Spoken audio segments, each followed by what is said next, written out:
Beberapa waktu lalu, video wanita berumur 53 tahun ngaku memiliki brondong 27 tahun viral di media sosial.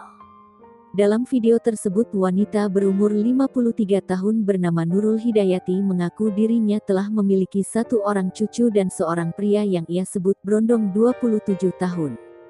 Kini, terungkap brondong berumur 27 tahun yang disebut wanita tersebut tak lain adalah anaknya. Nurul Hidayati kerap menyebut anaknya itu sebagai brondongnya.